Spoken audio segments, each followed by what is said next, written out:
Hello everyone. Today we are going to solve this question. Remove common elements and concatenate. So let's see what the question says.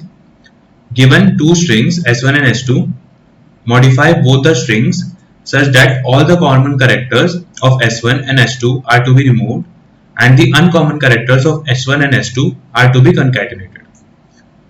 And there is a note, if all characters are removed, print -1. So we will be given with two strings. Let's take this example. A, C, D, B, and another string G, A, F, D.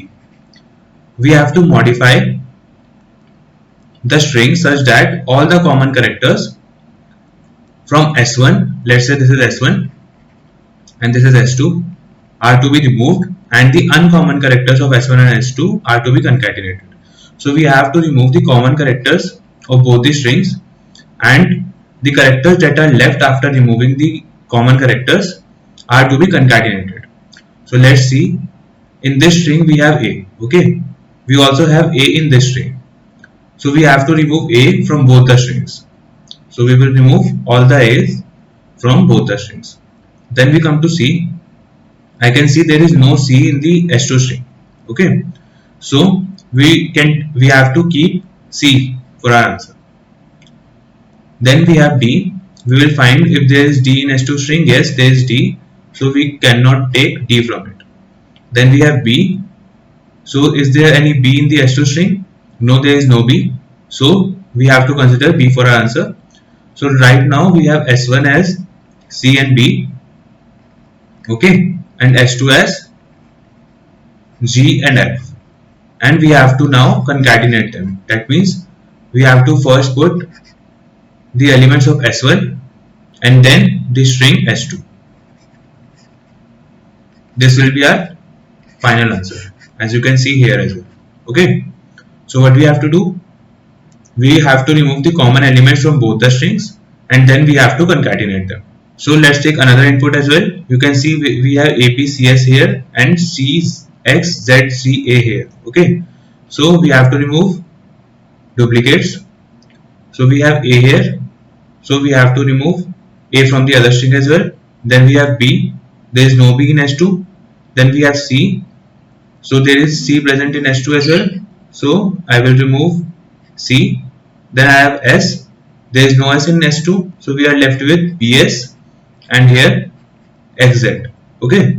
So now I will concatenate them. It will be BS XZ. This will be our answer and you can see in the output as well, okay. So now let's see how we can solve this with different approaches.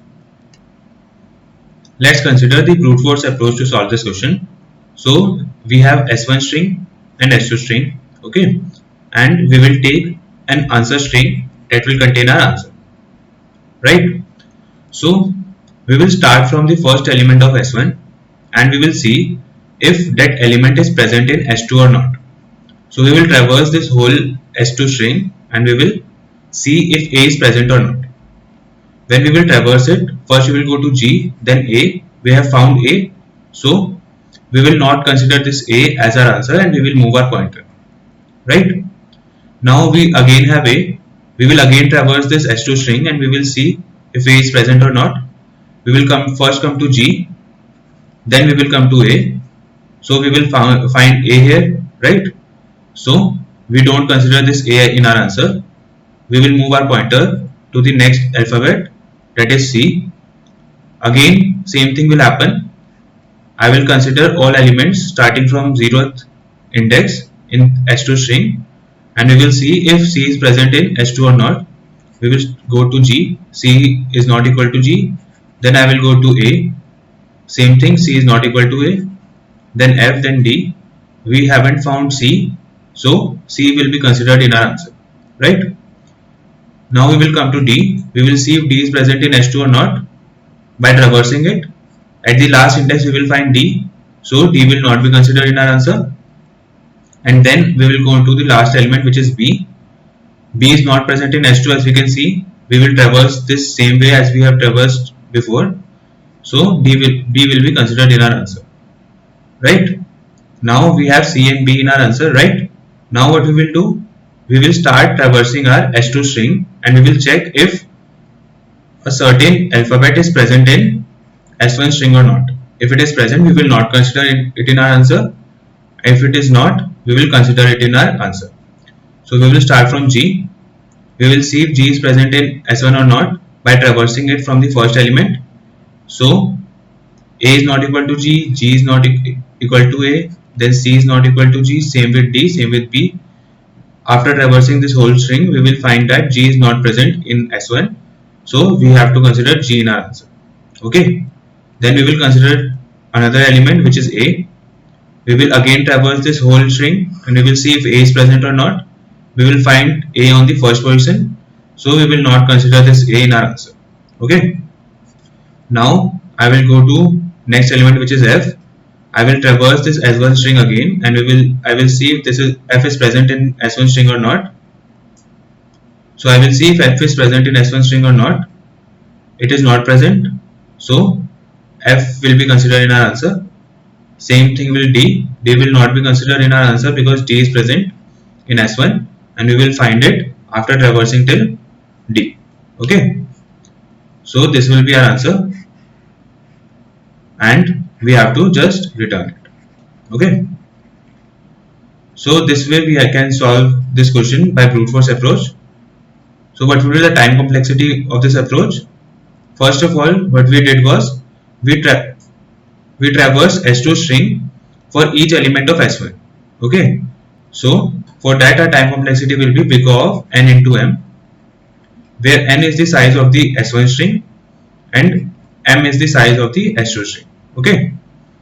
And then again for every element of S2 I have traversed S1. Okay. So for that the time complexity will be m into n. Same thing, m is the size of the S2 string and n is the size of the S1 string. So total time complexity will be big O of n into m, which is pretty big. So now let's see how we can decrease the time complexity. Now let's see an efficient approach to solve this question. So in this question we will use an hash map. Okay, let's name it HM. So what will I store in this hash map is the elements that are present in S2 string. Okay, so let's do that. First of all, I have G. I will put G in the hash map and with a label that this G is from the second string. So I will put 2 there. I can put any number that will represent that the digit is from second string. I am using 2 here. Okay.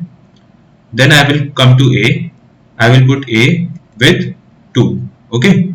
Because A is already not present in the HM. Then I will come to F. I will see if F is present in the HM already. No, it is not. So I will put F with 2. Then I will come to D. I will put D in the hash map. Okay. With label 2 because D was already not present. So let's put this bracket a little ahead. So now what I will do is I will traverse the S1 string and I will see if any element is present in HM or not, because HM is representing all the elements that are present in S2 string, right? We also have to take one answer string which will contain our answer string. Okay, now let's traverse S1. So I have A here, so I will see if HM contains A. Yes, it contains A. So one thing I have to do is I have to put A with 1 here because that will represent that this A is in S1 string now. Okay, because that will represent that this A is now representing the S1 string. Okay, now I will come to next element. I will see that A is already present in HM, so I don't have to consider it in our answer string. Now I will come to C. I will see if C is present in this HM. No, C is not present. So I have to consider this C in our answer. So I will put C in our answer string. Now I will come to D. I will see if D is present in HM or not. Yes, D is present. So what I will do? I will put D with 1 instead of 2 to represent that D is present in first string. Okay. Now I will come to B. B is not present in HM, right? G, A, F, D are present. So B has to be considered in our answer, right? Now I have my answers from string S1. Now I want my answers from string S2 that are not present in S1. So for that, what I will do is I will again traverse my S2 string and I will see if an element of S2 string is present in HM with label 1. The elements with one label will represent that these elements are present in S1 string, right? So how I will check the non-common elements from S2? So I will again traverse S2. I will come to G first. I will see if G is present in HM. All the elements of S2 will be present, right? Because I have in the starting put all the elements in HM of S2 string. So I have to just check the elements which have label 1 because that will represent the common elements with string S1. Okay. I will come to G and I will see if the value of G in HM is 1 or 2. If it is 1, I don't have to consider G, otherwise I have to consider G. Okay. So the value of G is 2, so I will consider G. Then I will come to A. So the value of A in HM is 1, that is representing that A was present in string 1 as well, right? So I don't have to consider A in it. Now I will come to F. I will see if F has label 2 or 1. F has label 2, that represents that F was not present in S1, so I have to consider it in our answer, right? Then I will come to D. So D has label 1, I can see here in HM. So D was present in S1, this is representing that, so I don't have to consider that. So our answer will be CBGF, which is correct. Okay. So what we have to do is, first I have to traverse S2 string, okay, and put all the elements in hash map with label 2. So label 2 is representing that the elements are present in string 2, right? Then I have to traverse S1 and I have to check which are the elements present in HM already, because if there are elements present in HM which are common to S1, that will represent that the elements in S1 and S2 are common. Okay. So along with that, I have to put the common elements that are present in S2 as the value 1. Okay. As you have seen here, I have put A as 1 and D as 1 because this helped us represent that these elements are present in S1 string. So I have to traverse S1 then, right? Then I have to traverse again S2 to see the elements which are present in HM with label 1, because label 1 elements are representing the common elements of S2 with S1. Okay. So I did that. So I have traversed 3 times, okay, 2 times S2 string and 1 time S1 string, right? So the time complexity for this will be O of M, if I consider M as the size of S2 and N as the size of S1. So 2 times big O of M plus big O of N, right? Which is almost equal to big O of M plus N.